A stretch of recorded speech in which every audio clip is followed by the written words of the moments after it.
So again, I just want to take the opportunity to welcome you and to remind you, and oh, Rahel is here. Rahel, you can speak if you'd like about the program that you so beautifully put together with the Artemis owner and studio owner, Liz Padula. Let me just get this off the screen for a minute. I'll just talk about that for a second. Rahel, feel free to come on if you'd like. I know I've muted you, but Rahel is here with us today. And as I said, I want to just acknowledge Rahel's, many of you are going to the panel at 1 o'clock on Sunday on yoga and aging. You've registered, although we can register, Rahel can tell us how many people have registered. So this is a panel that, as you know, came to be, this topic came to be because of what we all felt as a community when I decided I would pack up my things and you know, turn away from yoga because of the pain that I was in. So Rahel, would you like to speak? By the way, I have sent you, I know the flyer on the attached email several times, all the workshops, which are post panel, which starts with Patricia's on February 27th. Karen Stefan's doing a hip one on March 27th. They're all on Sundays at 1 o'clock. I'm doing one, Moving from Stability, on April 24th, and I'd love you all to be there. And then David Goldblatt, wonderful teacher, on Growing Old with Age. So I'm hoping you can join us this Sunday. Rahel?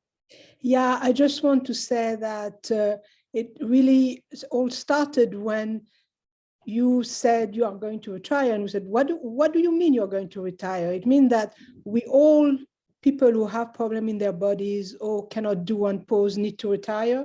This is not yoga. So that's how the whole thing started. And I pushed back, and Ronnie, and I said, Ronnie, should we start something? And that's how we all started. So I think it's a community effort, and I'm really happy that this is coming to fruition. So the panel is going to be really interesting because there are those 4 teachers come from different angles, and they have different things to say about that. So I really think that it will be extraordinary to hear what they have to say on different issues regarding how yoga is helping us, can help us, and what is the roadmap in front of us. So that's, and then of course the workshop. So that panel is free and open to everybody. And we have already more than 700 people registered. So I'm not so sure that all are coming, because from my experience, when 700 people are registered for a free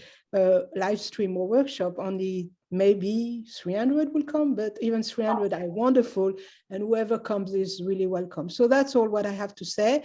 And the workshops are also going to be connected to a lab, which is something that will help us rethink and maybe repeat. And as we know, yoga is all about repetition. So how do we integrate those workshops? This will be the topic of each one of those labs. So please come and see if there is any interest for you to register for the fall workshop. Thank you very much, Ronnie. Thank you, Rahel. Thank you. Yeah, it's interesting because since that whole thing, this, you know, when the classes push back, when you all push back, I've really dived into my own mindset, because for years I've been studying the Dharma and, you know, thinking about control and to some degree perfectionism and how you show up in front of people, and really got to see that I wasn't practicing then. I wasn't seeing clearly. So I do think it'll be a fascinating panel on Sunday. So please join us. If you haven't yet already registered, go on yogaandaging.com. So with that said, let's sit together, find a comfortable posture where there is no struggle. I mean, part of the, you know, the important thing about no struggle is it's not just in the physical body, it's in the mind state. So you can see when I had that dilemma. I was in a lot of pain, didn't want to pursue teaching yoga anymore. I was struggling with that, really struggling. And how do you come to terms with any kind of struggle in your body and also in your mind? That's the task. And yoga being a transformational practice, studying the Dharma, a transformational practice, can help you see more clearly. So as you sit upright in a dignified, noble manner, adjust yourself in a way that you can sustain this upright, dignified posture. And see if you can sit with a sense of freshness, a sense of newness, a sense of being alive at this time. Relaxing and grounding and anchoring, feeling the touchstones of your body in contact with the floor. Feeling those sensations, acknowledging those sensations, knowing those sensations. See if you can align your heart and your mind and your heart together. Yoke them together. Feel the union between the two.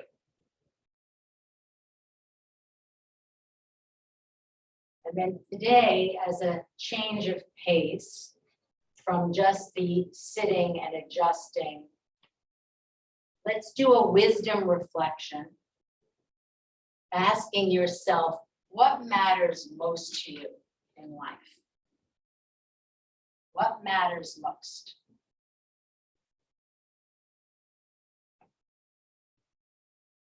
And then ask yourself, what actions, what behaviors can I take beginning today to move the needle toward what matters most to you? Contemplate that as your wisdom reflection today.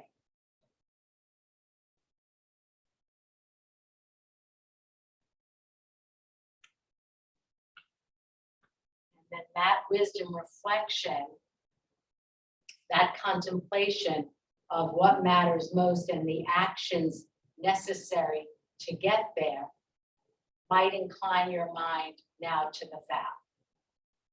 Vow is a North Star. It's the compass in which you incline your life toward. May I be a boat, a raft, a bridge for all beings to cross the flood. May I be a resting place for the weary. May I be medicine for all who are sick. May I be a lamp in the darkness for those who are lost. And may I do so as long as earth and sky and galaxies exist, until all beings are enlightened. I vow to be there to serve them all.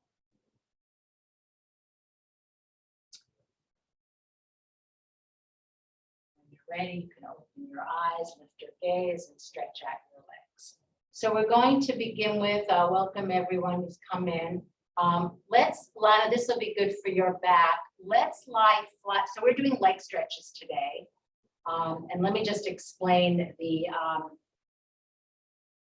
sequence. We're going to use the element of air and the element of earth and see the difference when you have the element of earth stretching the legs and when you don't have the element of earth, just the air. It'd be much harder with just the air element. And then also to see the difference between symmetrical leg stretches and asymmetrical. So for today, I'd like you to lie flat on your back against the wall with your legs about 3 feet apart. Upavishta Konasana. We didn't do this on Tuesday. Change the sequence up a little bit. So I think everyone can do Lana. I don't see you, but this will be good for you. Hi, Nadia, Carla, nice to see you. Julia, Tom. Let's see who else. Suki. Ronnie, legs up the wall or? Yes, legs against the wall, legs elevated at wall with legs 3 feet apart. It's like Viparita, let me just explain. Viparita Karani is the pose where we do this with support underneath the abdomen, right? Behind it. But now we're doing with just flat back with the legs. So the legs are up against the wall, on the wall, because you're using the earth element of the wall. That's it, Rahel. So don't have the feet too wide apart. Now look at the inner edges of the feet and run them parallel to each other. So their legs aren't too wide, about 3 feet. If you feel, Nadia, if it bothers your hips, then belt your outer edges of, I think you'll be fine with this sequence, but you could always belt the outer edges of your feet, my friend. Lana, we're gonna start, this will help you spread your low back, Upavishta Konasana, flat back, legs against the wall. Use the belt, Lana, around the outer edges of the feet. Janet can go a little wider in the legs. So again, I want to contrast this week's session with next week's session. For those of you who have tight hamstrings, and I know some of you have, I know that you do, you will find it'll be interesting to compare next week's leg stretch sequence with this week's. I think it will be more palatable. It generally is, but we'll see. Okay, I know when I stretch my legs, I love to do bend to straight. Today we're doing all straight to straight as we did somewhat, well, we did on Tuesday, but a slightly different sequence. Okay, see that the 4 corners of the knee are facing the chest, and then if you'd like, you can take the arms overhead without activating the mind. If the hands don't come to the floor, use some support. You reach through the fingertips if you have a dowel or another strap. Probably you go a little wider, Julia, maybe a little wider. Now, some of you can take the legs a little wider, not too wide apart. You know you've gone too wide apart when the inner edges of the feet cannot remain parallel to each other. Now use the wall. In fact, everyone take your hands to the roots of the thighs, that's above the knee, yes, and press it into the wall. Use this as our first pose because this really helps you open the backs of the knees. Press the top of the knee back into the wall, extend simultaneously from the inner knee to the inner heel. Open up the whole heel. Open up the arches of the feet. So it's as good for the hamstrings as it is for the feet. It's good for the feet, it's good for the hamstrings. Lani, you could even put a bolster across the abdomen. Just make sure you're spreading there. Yeah, you can go a little wider, I think, with the legs. And then the arms can go overhead and bound hand to stretch your armpits. Elaine, when we do Adho Mukha Svanasana, you can do Prasarita Padottanasana and move in that manner.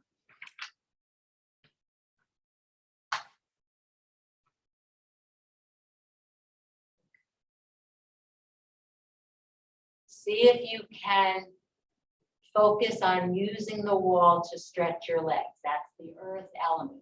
We'll do Upavishta Konasana in the classical seated position. So again, you feel the earth element of then the real earth, the ground below you. Extend through the arms and then change the cross and bow the hand.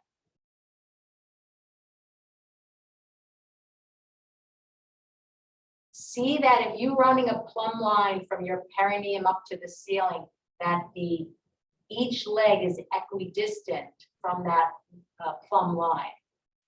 So the right leg is not further from the median line than the left.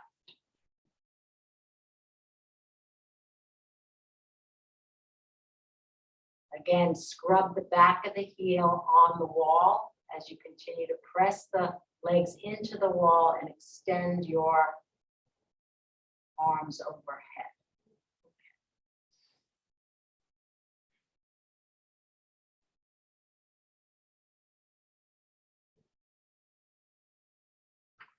All right, now just take the arms down by the side, bend the legs so the feet are actually on the wall, roll to a side, okay? And then let's just do one more supine. Lana, I hope that helped. And Lana, if you want, you can stay in that manner. Otherwise, we're doing what we did on Tuesday. We'll start with some groin opening. So we're going to do Supta Swastikasana, holding the outer edges of the feet. Bringing your heels as close to your buttocks as your knees will allow to open the groin. Some of you, I know, the heels will be further away. And then after that, we'll do the quasi with the feet hip width apart, Jethro. Okay? I think every line of this should be fine if you decide to do. Okay. So Supta Swastikasana, we'll take the arms overhead, and then we'll change the cross. Okay. That's good, Nancy. Use this to elongate the armpits. Those of you who have knee issues, because this is flexion of the knee, just drag the heels away from the buttock bones. And then hold in Baddha Hasta, and then what we'll do the 2 rounds opposite. So hold in bound hand, just see which arm is holding which arm, and then as we change the cross of the legs, we'll change the cross of the arms as well. Enjoy the groin opening, that frontal window, if you will, opening from top to bottom, side to side. Very similar to Supta Virasana, only easier on the knees. All right, now take the arms down by the side, stretch the legs up, change the cross of the legs, and repeat.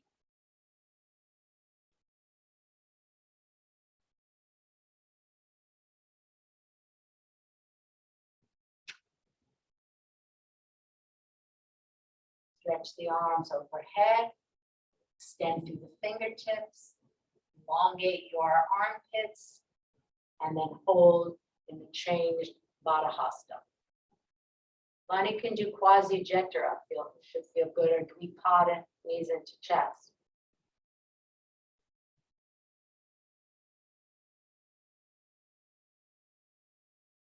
Do this for the groins.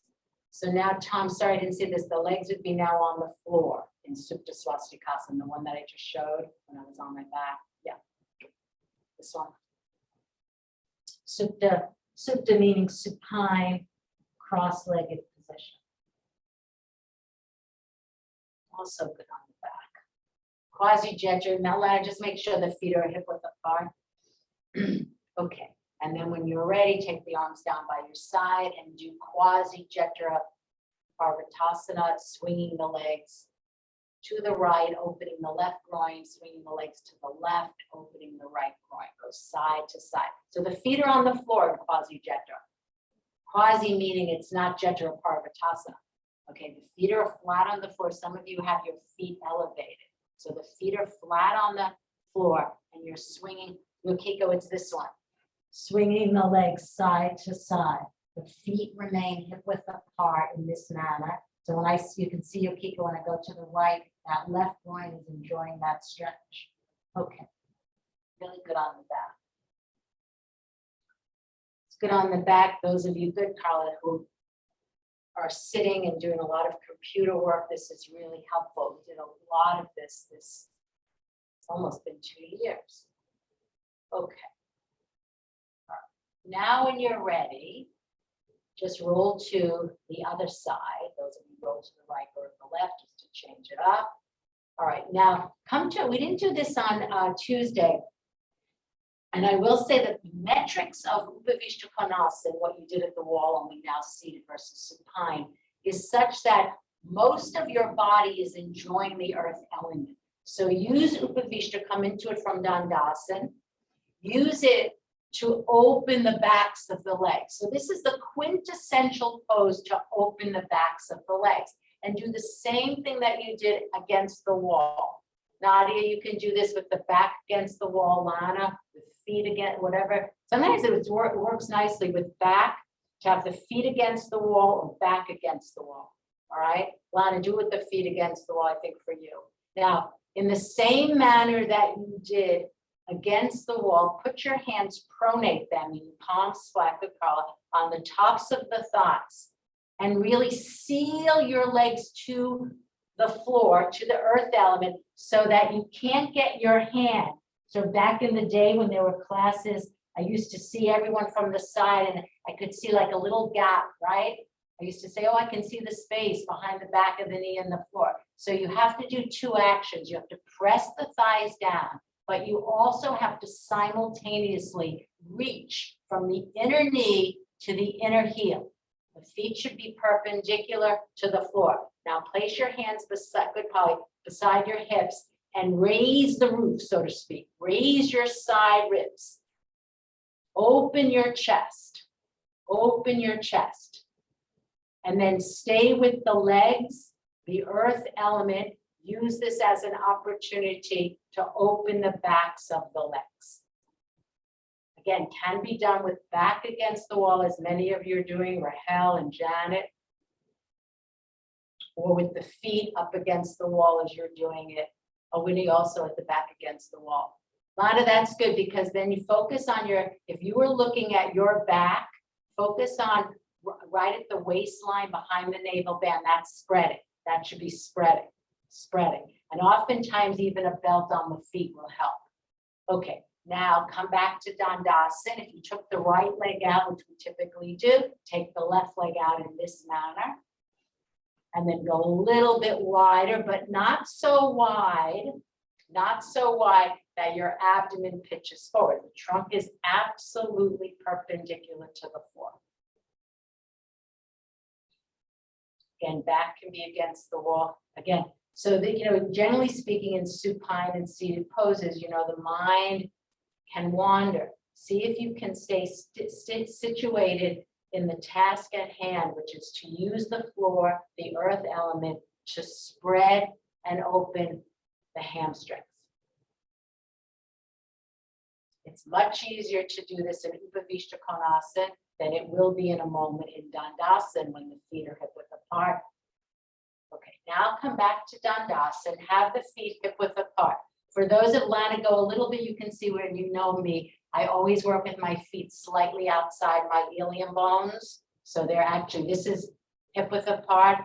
Those of you who've had some chronic back pain, then I urge you to go, Nadia, yeah, exactly. Slightly outside the ilium bones is a much healthier action. It'll also help you. I mean, it's true, we want to open up the back of the hamstring. So going a little bit wider is more helpful. Now observe the difference in Dandasana using the earth element and in Upavishta Konasana using the earth element. This is a little bit hard. You have to really, you know, use your quadricep muscles. They might be speaking to you. You can put your hands on the roots of the thighs. You're going to feel the quadriceps, right? All that work that we did last week about the quadriceps, right? Okay, and lift your side ribs away from the floor.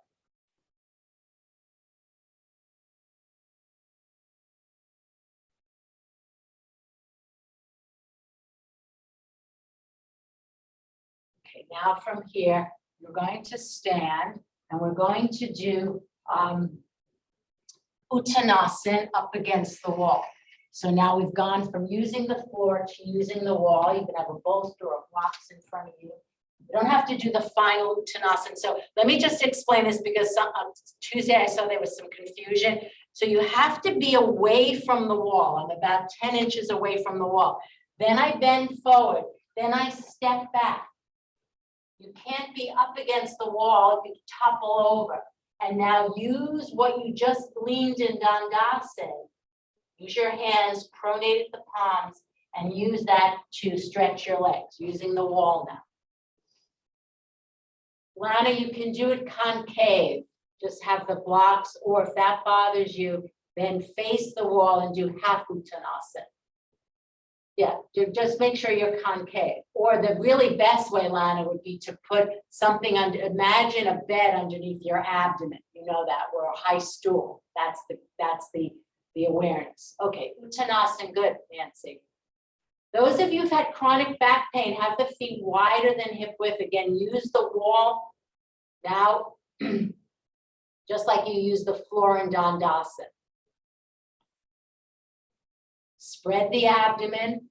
Imagine you had a high stool. Those of you who've had, yeah, Lana, that's good. That's much better. And the same way for Warrior 3, Lana. Abdomen supported. You know, yeah, and I know you know all that. Yes, that's it. So Tom, where have the legs against the wall. I don't know if you saw me demo it. So you have to, no, don't go right up against the wall. Stand forward of the wall about 7 inches, then bend forward, then step back. Okay, glue your legs to the wall. Use the wall. Don't leave any part behind. Good. All right, now step forward. Step forward. Now do the calf stretch in this way. This will be a preparation for dog pose as well as Parsvottanasana. You're stepping back, the way Lana showed on Tuesday. So the front leg is kind of what I'll call it in a lunge position. The back leg slightly turned in. I'm extending from my inner knee to my inner heel and opening that whole heel hinge. That's it now. Keep the hips balanced side to side. Lana, this could feel good. Get that heel, that back leg is like Parsvottanasana. Good time. Don't let the back leg bend. Top of the sacrum, even, Steven. These are good. Nancy, really good. Polly, see if you can straighten that back leg, and I think turning in the foot might help. Good. That's it, Betsy. All right. Now, come to the tusk, change sides. This will help you get the heels down. Now, remember the other two calf stretches that you all know and love. Balls of the feet on the bricks or the chair one. We've all done it many, many times. Okay. So Elaine, now I'll have you, don't do it, when we do Adho Mukha Svanasana, you can do Prasarita Padottanasana with legs against the wall and then freestanding. Everyone else can stand at the top of the mat. Okay, so back to sort of this metaphor I've been working with. So now we're using, the feet will enjoy the contact with the earth, but you won't have the wall for your legs. So you have to have the memory of what we did in Dandasana, Upavishta Konasana, and Uttanasana now. So standing at the top of the mat, have the feet apart. All right, now raise the arms up. We'll see how these, show me in profile if you can, because we'll see what happens with the arm work. All right, exhale, bend forward, and you're jumping back to dog pose. Jump, jump, jump. You need to step back with back issues, you're not jumping, all right? The feet issues, you're not jumping. Maybe, oh, so Nadia, the weight bearing, okay. Then do Prasarita Padottanasana, and Nadia, you can also do it with legs against a wall if that's apropos. Get the heels down, open the backs of the knees. See if you can get the heels down. Suck the outer shins in. You'll need that in Parsvottanasana. The shins will bow out even more, the front leg in particular. Suck the outer shins in. Imagine I'm standing behind you and my hands are around your outer shins, sucking them in, but resist. It's a double action. It's a triple action. Outer shins in, inner knees away, inner heels away. Get those heels down. Okay, do this, everyone. Come up on the balls of the feet. Aim to get the buttocks higher and higher.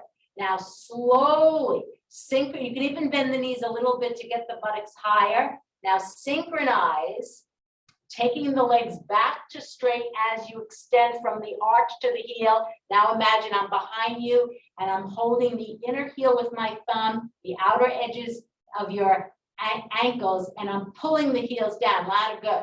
And Lana, you can even toe in, go to the, I think it looks like you're going to the outer edges of the mat, toe in, heel out. That will help your back. Good, Nadia.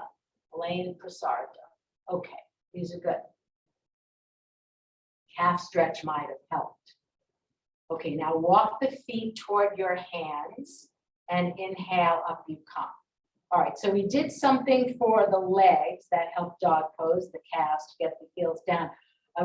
We observed this on Tuesday. I didn't observe it so much today, I'll be honest with you, but I promised that I would do this on to the Tuesday people. Take your strap, everyone. Big strap, at least 8 foot long. This is 12 or 10. Let me adjust the camera. All right, so just to open up the armpits, and Elaine and Nadia can do. All right, so we've done this before. To lubricate the armpits, you're going to take the strap, and I'm holding it, I'll just come up close, between my thumb and index finger in this manner. Notice how it's slightly wider. Well, actually, it's not slightly wider, it's much wider than my shoulders.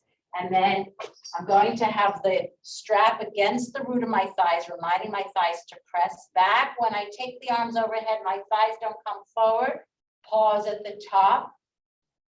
And then to the level of the shoulder blades, to the level of the buttocks, back up to the level of the shoulder blades, overhead, and then back down to the roots of the thighs. So it's Urdhva Hastasana, shoulder blades, buttocks, shoulder blades overhead. By the third round, I might be able to take a slightly narrower position of my hands on the belts. So we'll do 5 in total. If you can, stand in profile so that I don't see the thighs coming forward.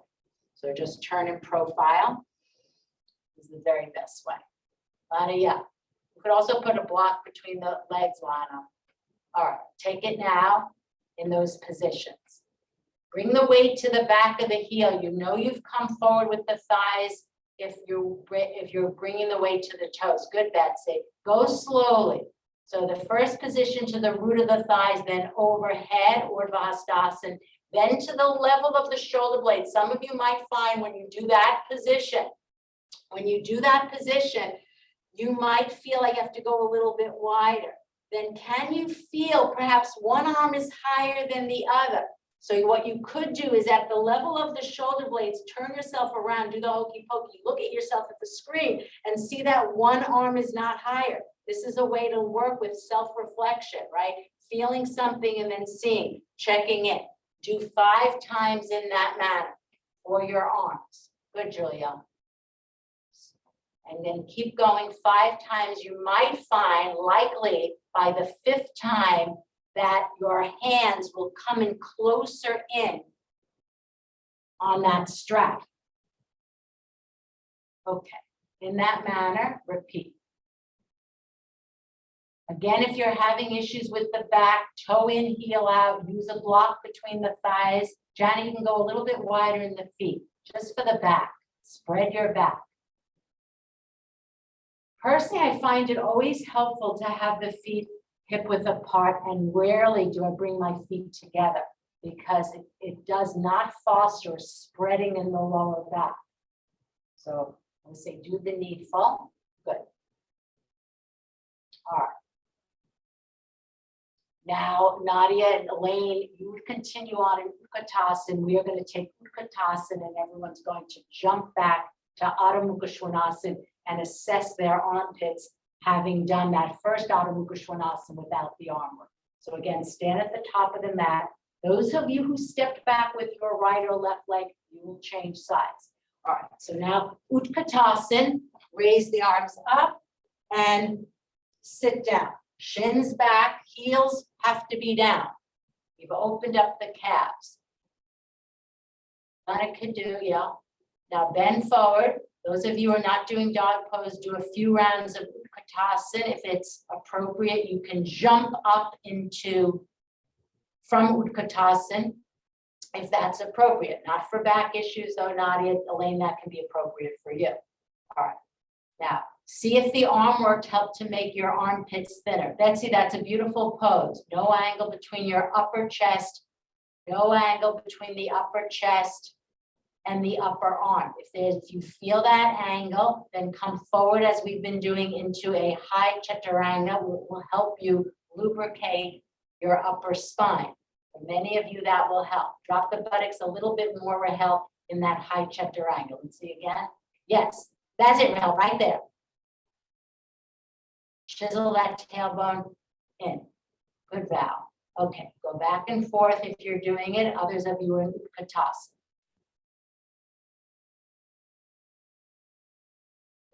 All right, now from here, dog people walk in. All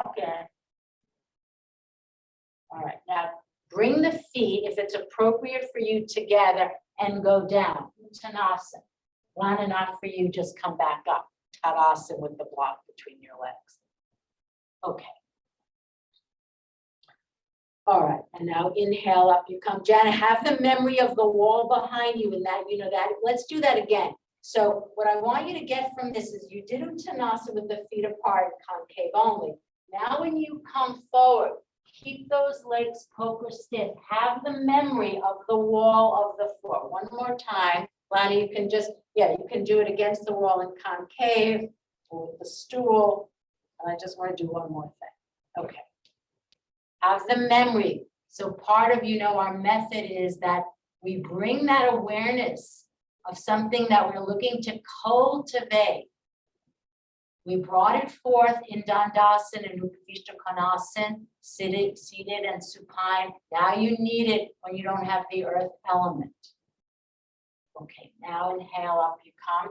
All right, so I said I would work, many of you wanted to work a little bit on the arms, was what we saw on Tuesday. We were talking about, Peggy, you had addressed full arm balance and what's kind of the protocol for someone being able to kick up. So it's not just strength in the arms, it's flexibility. So what I want you to do is this. So I wore a short sleeve shirt for this. So when you take, I'll say Ekapada Urdhvastasana, I'm using my left arm to turn the skin of the upper biceps from the inside out.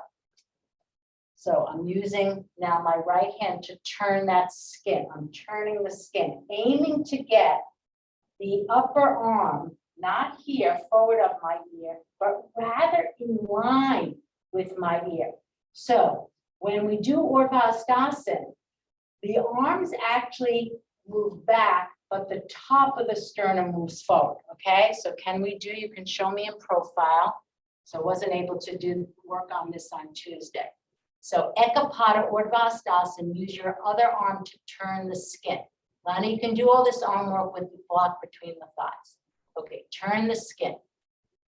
Don't let the thighs, Julia, come forward. No, yeah, turn the skin. So even though we're working on the arms, now aim to get Marina, take the thighs back or use the block. We'll see if you can get, I know it's challenging, but it will get more challenging as we age. The arm wants to come forward because the armpits generally get tighter and tighter as we age. Can we open up the armpits and elongate that outer armpits, make the size of your chest and your outer arm longer and longer, thinner and thinner, and then change sides?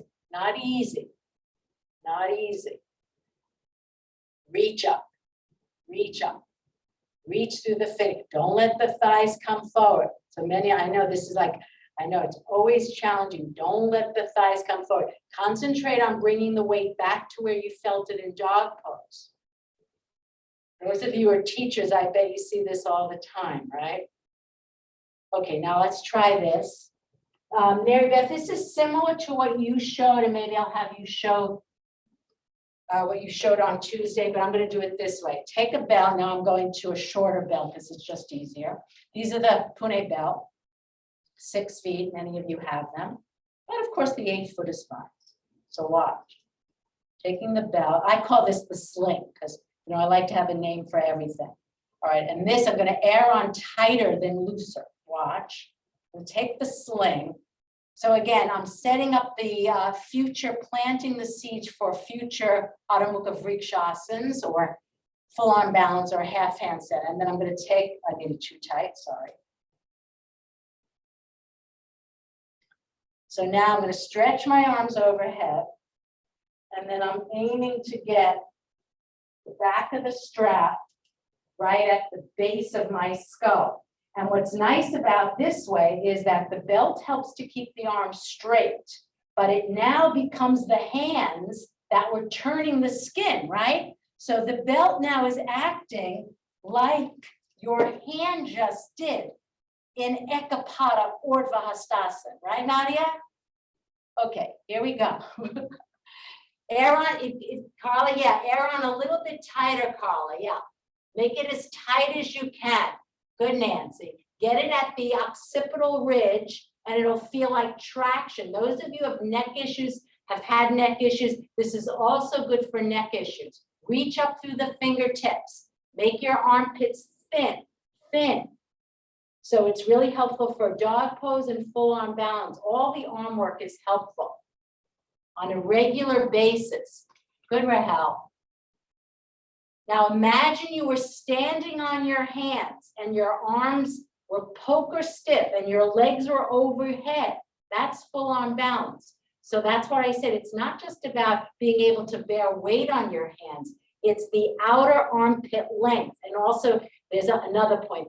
There's also has to be mobility in the thoracic spine in order to do full arm balance.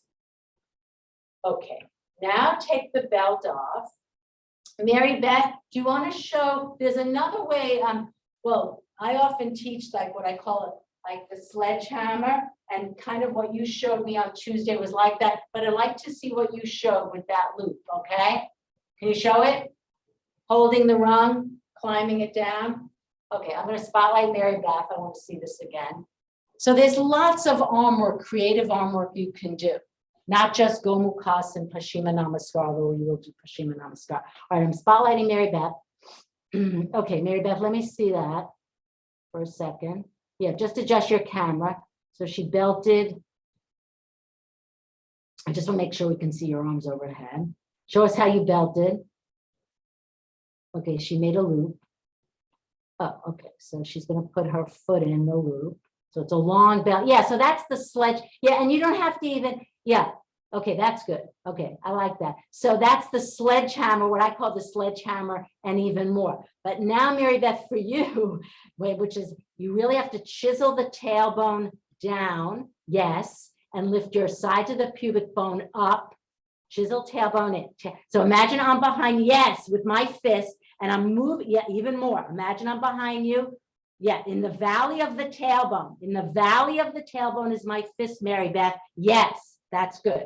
I know I'm focusing on your legs. She has the length in her armpits. All right. So what you could do, thank you, Mary Beth. So let me show you just a slight easier way of doing Mary Beth's, because that was both for legs and arms. Let me remove spotlight. Did I remove spotlight? Mary Beth, are you spotlight? Remove spotlight. Yeah. Okay. So watch, everyone. I'm just going to show an easier iteration of that. Oh, let's see. Computer, I've got to get you back on gallery view. Hold on. Okay, so watch. So this might be easier, and just that was lovely what Mary Beth showed. Watch. So take your strap. Actually, I'll do it differently. First, I'm going to interlace my hands at the webbing and reach them up into Urdhva Baddha Kolasana. Just show me so you can see my hands. Then I'm going to keep that fist. And then I'm going to open my palms, and then it's a twofer. As much as I'm opening my armpits, I'm taking my hands into my thoracic and moving it forward. So you could do it in that way. So without strap, okay? Take your arms up into Urdhva Baddha Kolasana. Make a fist. Bend the elbows. Release the fist and put your hands in your thoracic. Move the thoracic spine in as the top of the sternum moves forward. That's it, Val. Good. That's it. Now go back up to Urdhva Baddha Kolasana with change cross. Make a fist. Bend at the elbows. It'll feel like a sledgehammer going behind you. Open up. It's like a Shirshasana. Open up the hands and palpate your thoracic spine. Move the thoracic in. Good, Julia. Thighs back, thoracic in, top of the sternum forward. Top of the sternum forward. Okay, now release. And we're doing final Paschima Namaskar. So let me show you from literally behind. I'm going to bend my legs closer to the earth. Fingers pointing down, thumbs together. Then invert the hands.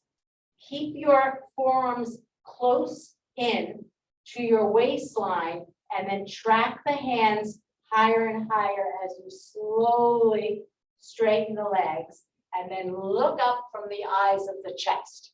All right?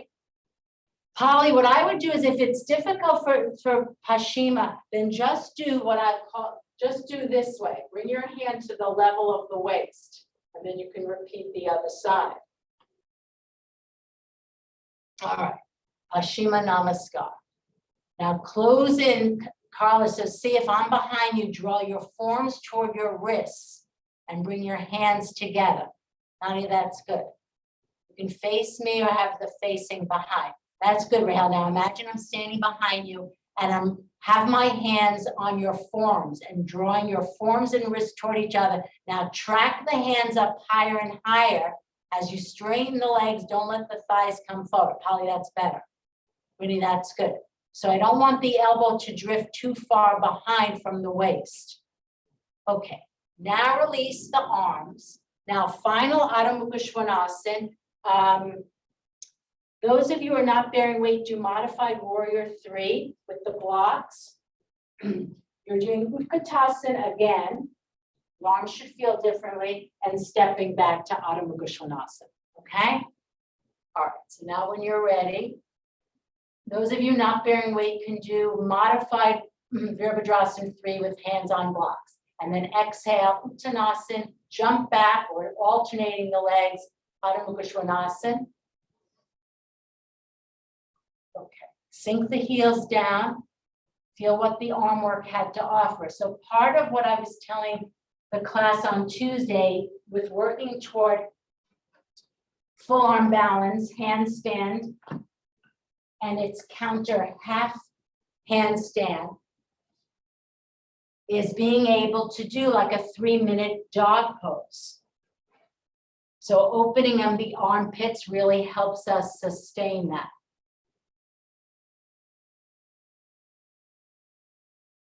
Keep moving your outer shins in, suck the outer shins in. Uttanasana, Nadia, same thing. Okay, now, when you're ready, walk the feet towards the hand. Those who can, feet are moving toward each other, take Uttanasana, full pose, head down. Or you can do the half iteration. Go down, keep the legs straight, buttocks rolling over your Kigoya. Bring the buttocks slightly forward, and then inhale and up you come. All right, now let's do this. Now we're going to abandon the earth element. The legs won't have support, but it is symmetrical. So you're taking Dvipada. We'll just adjust the camera. Dvipada on your back. And then watch, we'll do this together. We're taking UPP with the arms overhead. You can palm a brick, that will help you keep your arms straight. And then after we stay about 2 minutes, we're going to do what we did at the wall. Okay, but now we don't have the wall behind us, so much harder to keep the legs straight. All right, let's try this. Lonnie can always use the wall. All right, so we didn't do this on Tuesday, but I thought it'd be interesting because it came up after class in regards to full arm balance. Dvipada first, then Urdhva Prasarita Padasana, legs straight, just at 90. Find Dandasana, find what you did at the wall, not beyond 90. If the legs start to shake, no problem, use a belt or a block between the thighs. When you take the legs a little bit toward the chest, scale a little bit toward the chest. If it helps you pronate your palms, the feet are hip width apart, pronate the palms on the roots of the thighs and press them back. It's really good. Flex the feet, pull the toes down, lift up through the inner heels. The quads you might feel it, so now the legs are straight. Tom, if it's helpful, the legs can be at the wall now. So now the legs are straight. Good. Legs can be up at the wall. If the legs are shaking, use the strap. If the legs are shaking, you could also use the block. If the legs are bending, use the strap. Balance a little bit beyond 90. Betsy, good. Gail, a little bit chest side toward the chest. Polly, extend from the inner knee to the inner heel. Good. Lana, that's good. Albeit harder for you on the back via freestanding, as you know. All right, now do Upavishta Konasana without the wall. Take the legs wider apart, 3 feet, running again the inner edges of the feet. Watch, Marina, the sole of the foot. So look at the inner edges of your right and left foot. They should remain parallel to each other. Yes. Much harder to do, and you can also use the belt here for sure. Not too wide, because then you'll lose the parallel quality. Legs are up, legs are airborne now, everyone.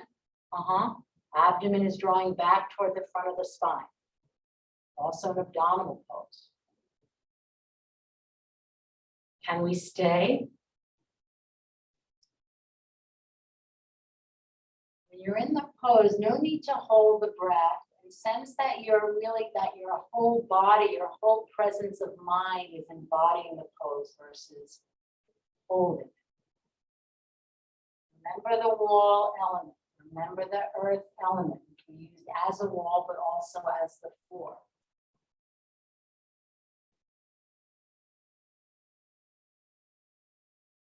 Now go back to Dandasana, take the knees into the chest, Dvipada. Okay. And now you're staying on your back, have a strap. We're doing Supta 1 line. I thought for your back, it might be interesting, and oftentimes Jarvis teaches it like this. Do Supta 2, touch Supta 2 with a decentralized left leg when the right leg goes out to the side, then do Supta 1. Can be really helpful for back. I mean, Supta 1 is the quintessential pose for back, especially if the leg is at a column, but oftentimes Supta 2 preceding Supta 1 is great. So watch everyone, we're going to do Ekapada.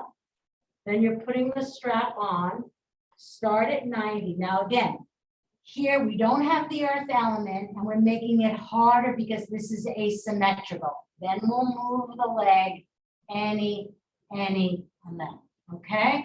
So now we're begun asymmetry and no earth element. Having spent, about 40 minutes preparing for Supta 1. Start at 90, legs straight, unless there's a hamstring issue, of course, then it can be slightly bent, not to worry. Okay. Imagine your right hand on the root of the thigh, or you can hold the strap with just the left hand. That's it, Carla. Put your hand at the root of the thigh, press that outer right hip back, and now begin to move the leg from your abdomen. Sense that you're moving it more from the abdomen, which is a really good way to think about it, versus moving your leg. Your right leg is moving, but sense it's not moving because, it is moving because part of you're holding the strap and making it move, but sense the movement actually originates from your abdomen, as if you didn't have the belt. Because actually what happens in Parsvottanasana final pose when you don't have access to the hands is exactly that. That's it, Lana. You're using your abdomen. So try this, just relinquish the hands from the strap. Now continue to move the leg. So you have to engage your abdomen, right? And that's what's necessary in the final Parsvottanasana when you don't have access to your hands, just so that you really understand that, or why they're different and how they're different.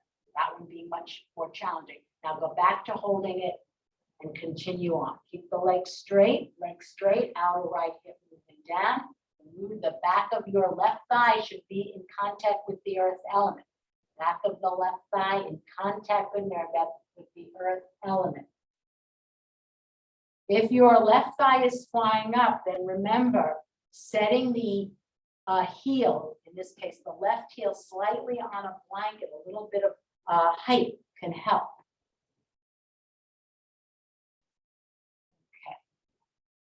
And then when you're ready, change sides. Actually, you know what? I think I'm going to just detour here. So remember what I said, next week we're doing bend to straight. So let me just use this detour as an opportunity to do this. So we did the very classical waist, what I call straight to straight. Watch this. So now I'm going to be working with this all next week. And therein lies the difference. So when you're straight to straight, which you just did, we're attempting also to merge the root of the thigh with the abdomen. But now what if I just did this? So I bent the leg. Notice how my shin is not parallel to the ceiling, but rather perpendicular to the floor. So I've already merged the chest with the thigh, right? It's already happening. And then all I have to do, so here the leg won't be at 90, it's way beyond 90. And then I attempt to straighten the leg. So I'm going from bent, shin perpendicular to the floor, to straight. When the leg is bent, and this is what we're going to explore next week, but I want you to see it now because it's a nice detour. See how the chest and thigh are already merged together. And then all you have to do, although we don't teach it this way to beginners, is straighten the leg. So can we do that? Stay on the right side in that manner I just showed. Bend to straight. Just so, because I want you to see there's a difference between stretching the leg from bent, then starting at straight and going towards straight. Okay, so I just want to make that point. That's it, Nancy. Now spend some time in that shin perpendicular and observe. That's it. Now, so Nancy, see how the chest and the thigh have merged. Now your question is, as you straighten the leg, as you did when we did bent leg, we bent the legs in dog pose, can you keep what's already ground already gleaned, right? Don't let it go back, Nancy. So keep the leg on the chest. Keep the leg, good, Mary Beth, on the chest and just straighten the leg. This is why we don't teach it to beginners this way.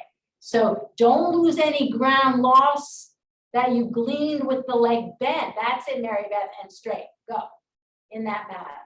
Yes, the leg will want to fly back. So keep it in that airspace. Don't let it move back.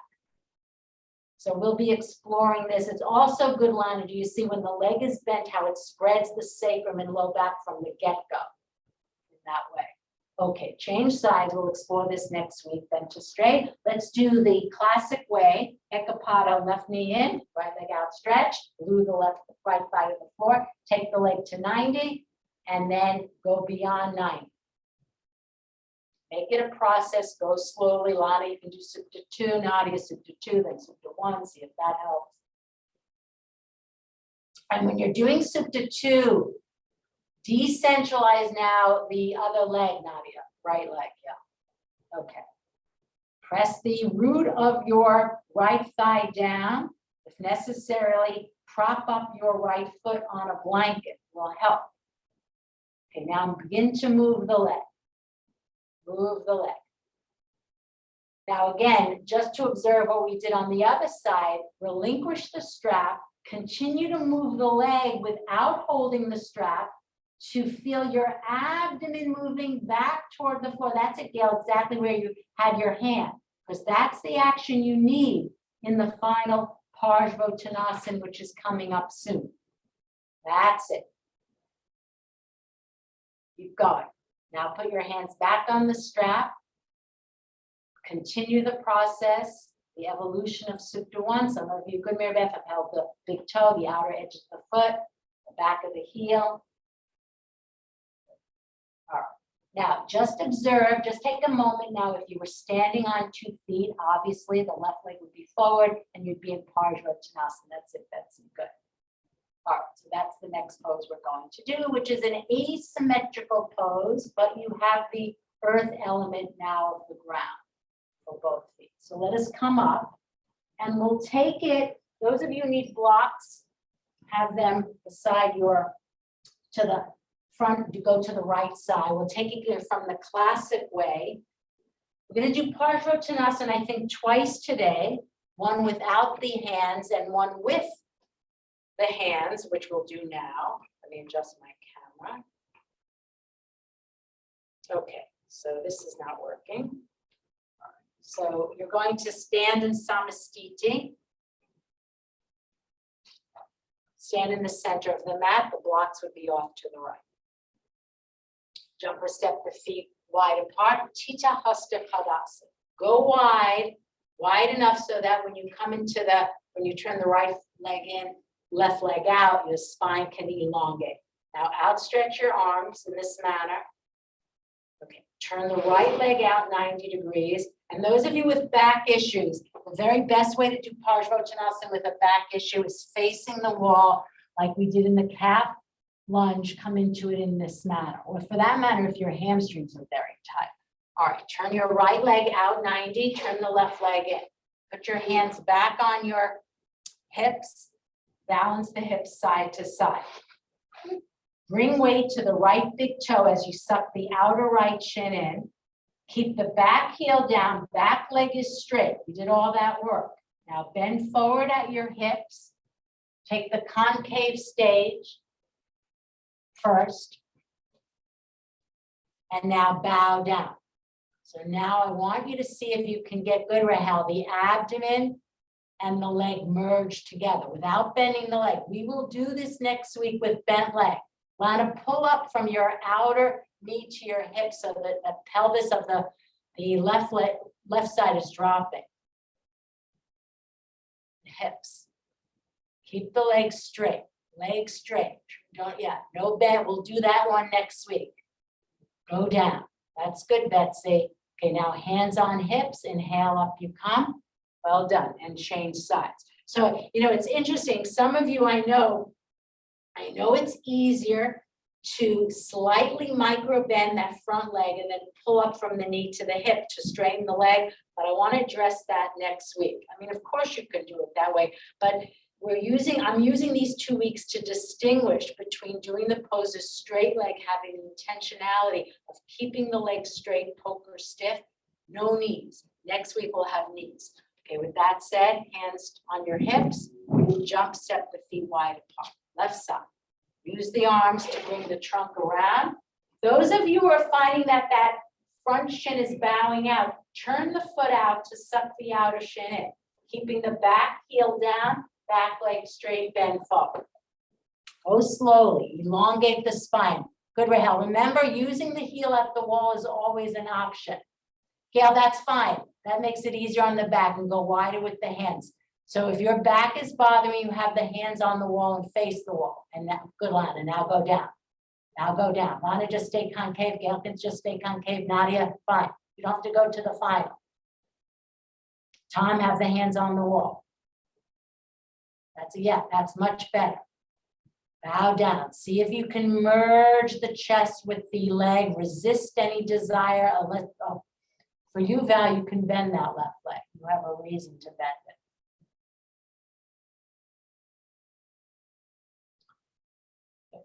All right, now place the hands on the hips and inhale, up you come. I was going to have you repeat Supta 1, but for time, I don't think I'm going to have. Let's not do that. Now, here's another way of coming into Parsvottanasana, but now sans, without hands. So now I'm going back to Paschimma. Now, those of you who Paschimma was not possible, those of you who had your hand here, then I would simply take your belt and do it with what I call a wristlet. Belt your hands in the little wristlet, because this will be easier to manage. Just make a small loop. All right, so let me show. We're going to now step back. You can always use the wall. And now you can see that Supta 1 that we did when I asked you to let go of the strap will be really helpful. Merge the chest with the thigh and bow down. All right, here we go. So either your hands are in a belt, a wristlet, or behind you. So you're going to do it the way I did. Starting at the top of the mat, reach back with your left heel, back heel down. Front leg straight, suck the outer shin in. Back heel can be a wall, Rahel, that's fine. Now, first stage of Parsvottanasana is exactly what we did about 30 minutes ago in the arm position. Chin up, look up. Chin up, look up. Now you can do this stage. All right, now exhale, bend forward. Bend forward. Resist the desire to bend that right leg and now go down. Remember merging the chest with the thigh. Keep the leg straight. Back leg straight, heel down. Winnie, see if you can bring the arms alongside the hips, not so much yet up in the air. Just have the arms reaching behind you, but in line with the hips.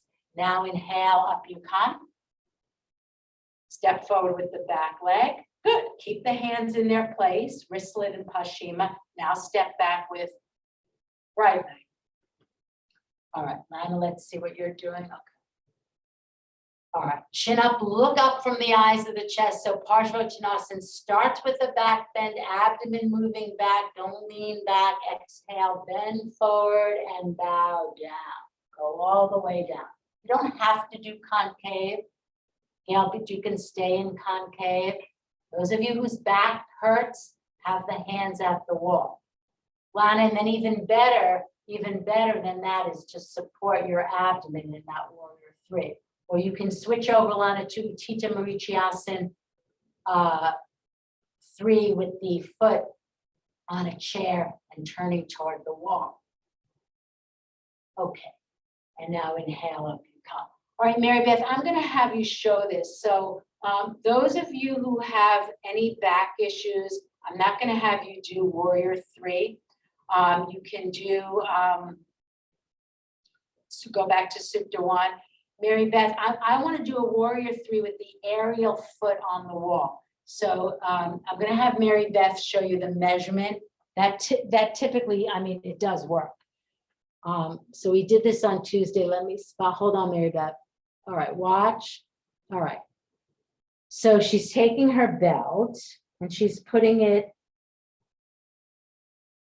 right underneath her sit bones, her buttock bones, her ischial-tuberosity, right? Okay, now she's going to turn herself around and keep the belt where it is. Yeah, so you're gonna, I don't know if you'll need the chair because that aerial leg will go at the wall, Mary Beth. Okay, and then that strap will be placed, you're using at the, oh, in the arch of the foot. So her so now she's going to be in kind of that modified warrior. Yeah, stand up, all right, have the hands on the blocks, bend forward.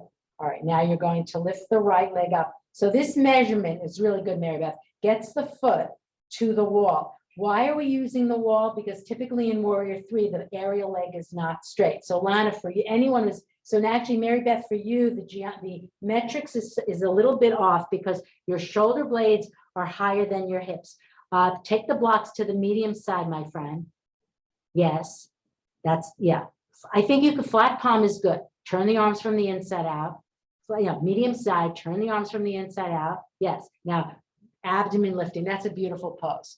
All right, could be on fingertips, but I like the shape of this. I want the abdomen. So we're doing this so we can enjoy the earth element of the aerial leg. Mary Beth has shown a beautiful way to come into it where because as you know, if you don't use the strap, the buttocks are likely to be behind the heel.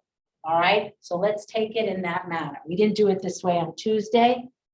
Those of you, so Lana, I'm going to, thanks Mary Beth, let me, spotlight her. Jeez.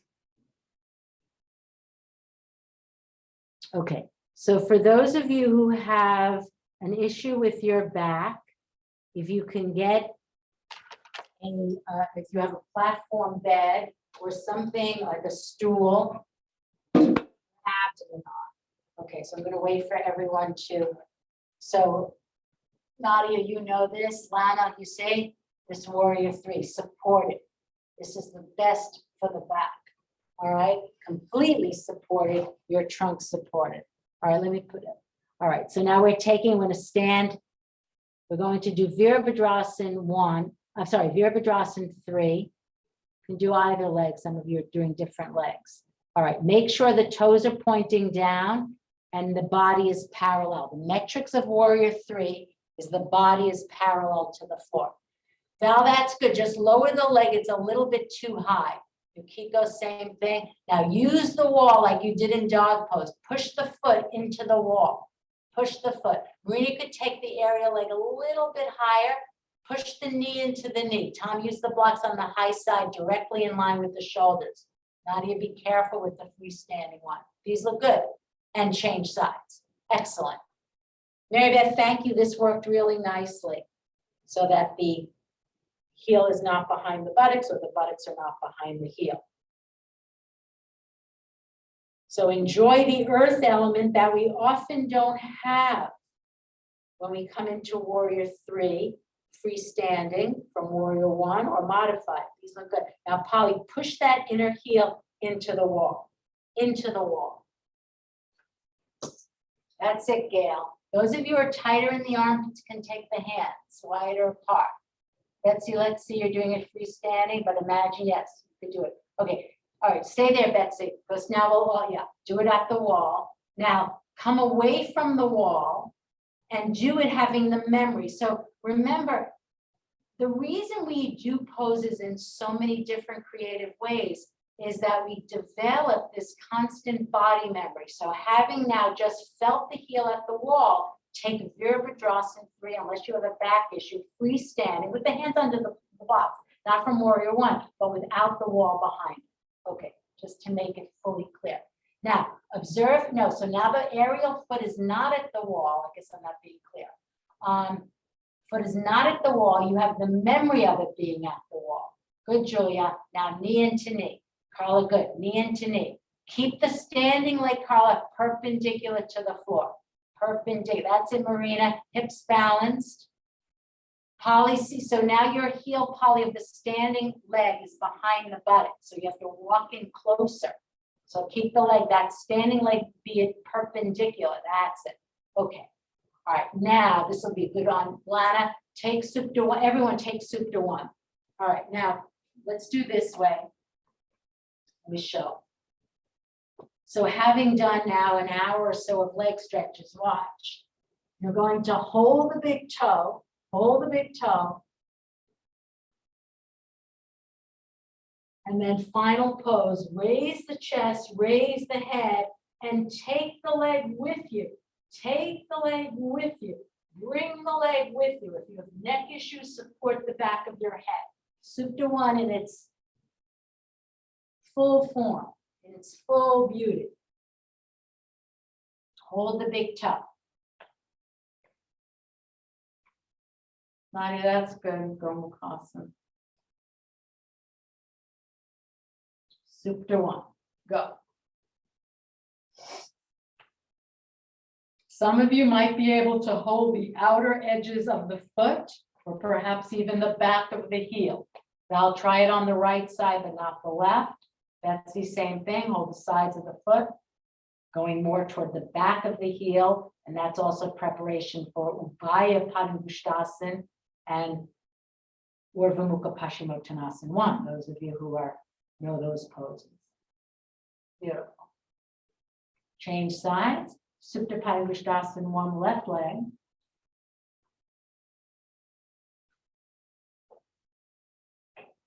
Hold the big toe. You might find if this side, the hamstring glides more easily, you might be able to do that. And then lift the head, lift the chest, and take the leg with you.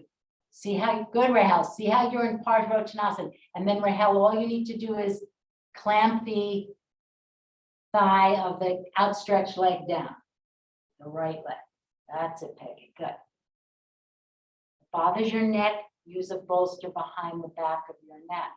Beautiful.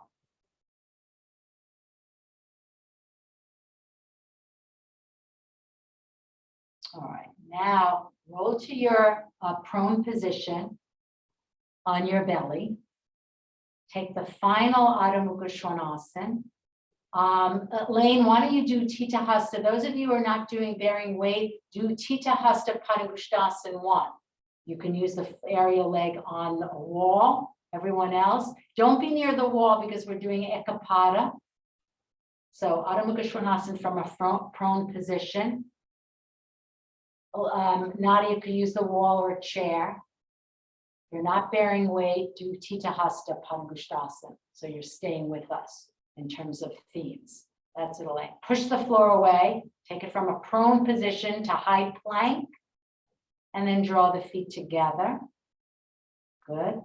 Now, don't imagine I'm in front of you and I had my hand on your upper thoracic where your fingers were, half an hour ago with the arm work. Don't let that part of your body come forward. Simply raise the root of the leg, right leg up. So we're in one-legged dog pose, Peggy. Yeah, one-legged dog pose. Descend it. Raise the root of the left leg up. Nadia, that's good. Cover it as well.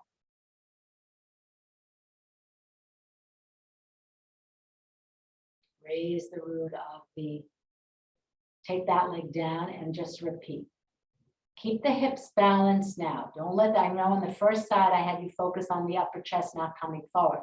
Keep the hips balanced, but keep that aerial leg straight. All that work, now you really have to have the memory of the earth element. Good, Rahel. Knee into knee as you extend from the inner knee to the inner heel. And then take the leg down left leg up, left leg up, left leg up.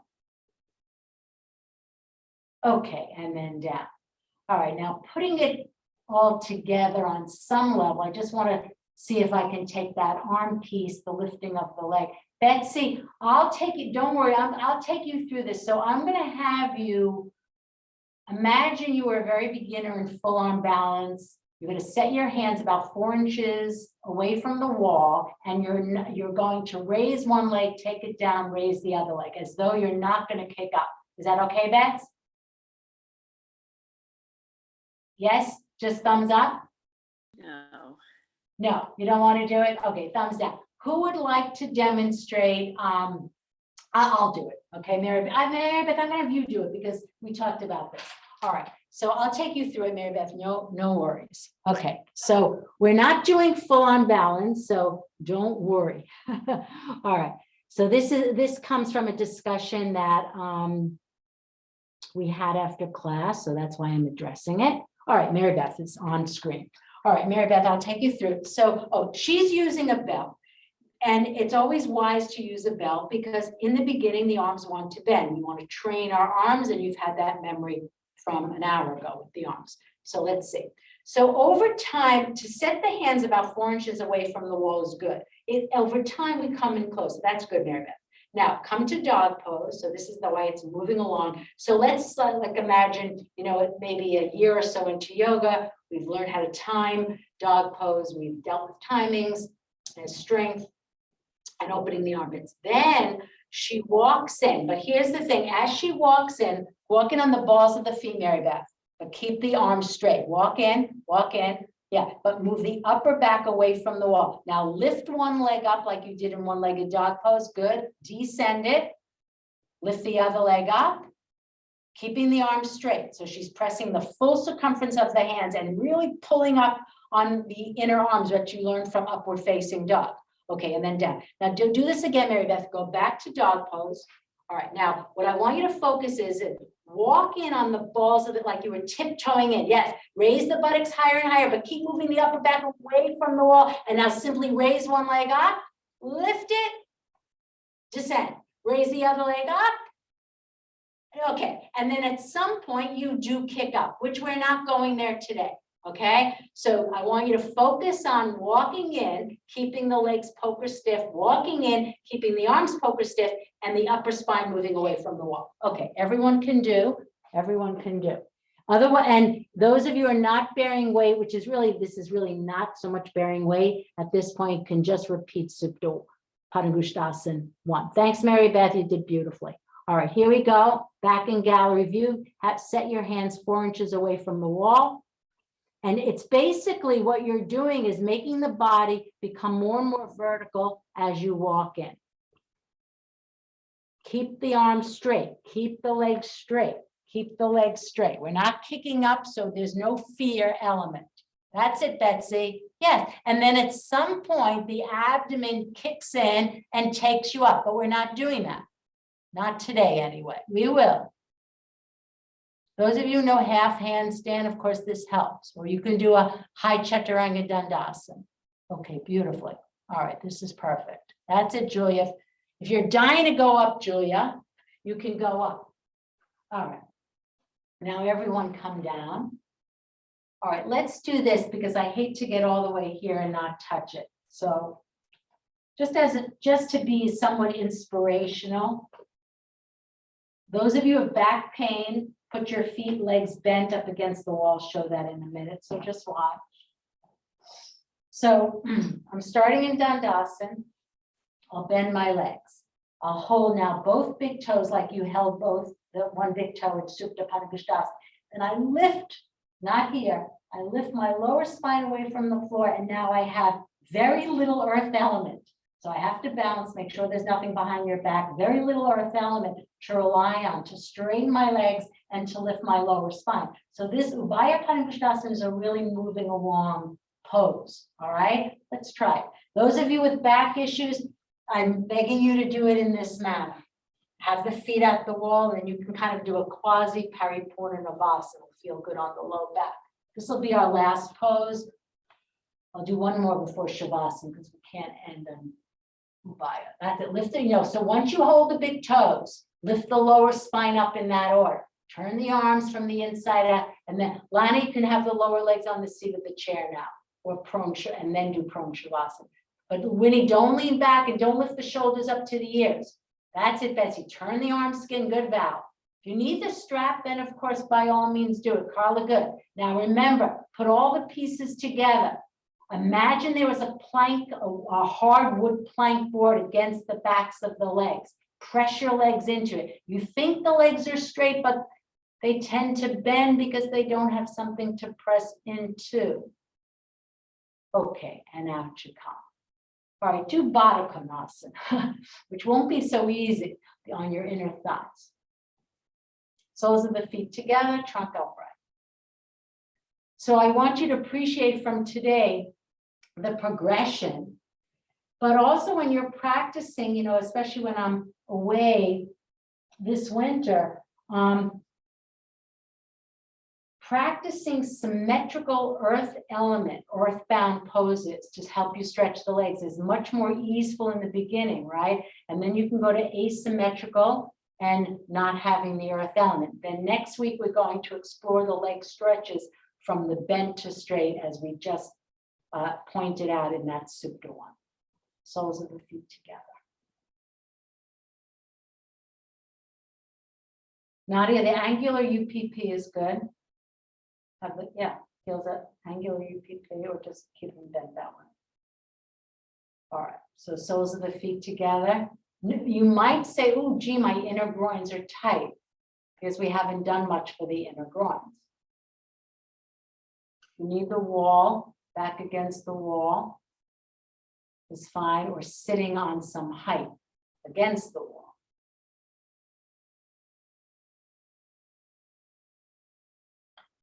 All right, now stretch out your legs. You can do a prone Shavasana, might feel good, or your legs on the seat of the chair. One of the things I'm exploring, I just want to show this, I have a lot of fun. Most of you know I like to do abdominal work. So we did this on Tuesday. So moving along is holding, Betsy, you can see this, I'm holding the outer edges of my feet, which some of you did in Supta Padangusthasana 1. And then I let the legs go down a little bit, but I still want to keep that V-shaped geometry. And then I come into Paripurna. Then I'll go back, Ubaya, Paripurna, Ubaya, Paripurna. And you can work up, you know, timings in that. Okay, so now when you're ready, take a prone Shavasana or lower legs, just to plant seeds for future practice.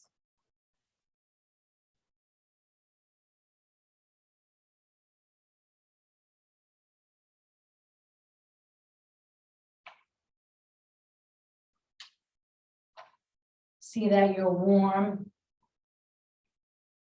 If the lights are bright, you can dim them, you can have a blanket or belt for your eyes, just so that the eyes are relaxed. If the eyes aren't relaxed, it's very hard to relax the mind.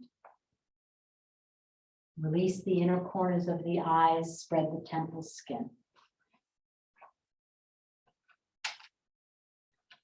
Sense that quality, as I alluded to earlier, of relaxing and grounding, anchoring and grounding.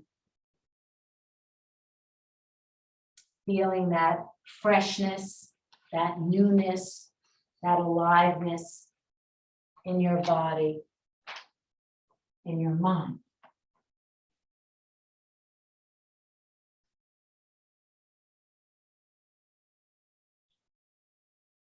And now sense the eyes are not only spreading, but they're looking downward as though gazing into your own heart. And then see if you can merge the energy of the mind to the heart, so that the heart and the mind are yoked together. As I said earlier, they're joined, they become one.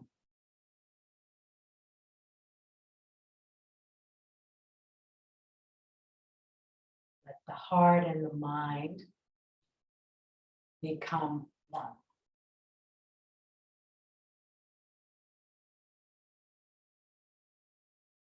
And then again, contemplate what I asked you, that wisdom reflection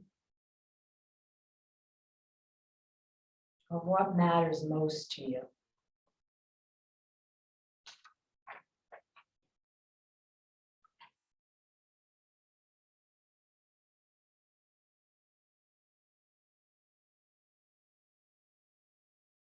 And then contemplate those actions, those behaviors that will help you support what matters most to you. Those actions, those behaviors that will move the dial toward what matters most to you. This way, all your actions and behaviors are moving toward that end result.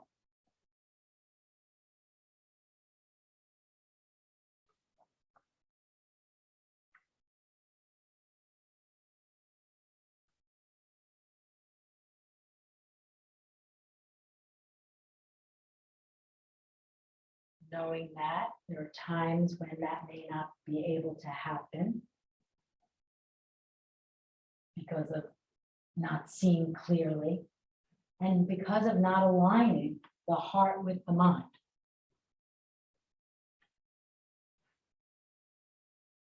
And then, of course, the attitude is always begin again.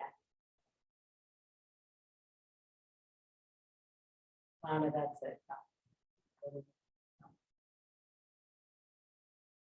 Anterior facing child's pose also, if you, is that what we're doing? Yeah. And get it right, get the blanket right tucked in at the, where the pelvis and the top of the thigh meet so that the lower waist can spread. Even putting a bolster on top of your back can help spread, so you're sandwiched in. Take the arms out to the side in line with the shoulders so you're spreading your upper thoracic. So again, let this be a daily dharma, so to speak, or wisdom reflection, so that things throughout the day, your actions, your behaviors, come from that one intention of what matters most to you. And let that be your North Star. Let that be the compass that steers you through life. It's such a huge thing to do. Knowing that, you know, you'll fail. And you begin again. It's just simply the way. You want to sit up, as many of you are doing, it's fine.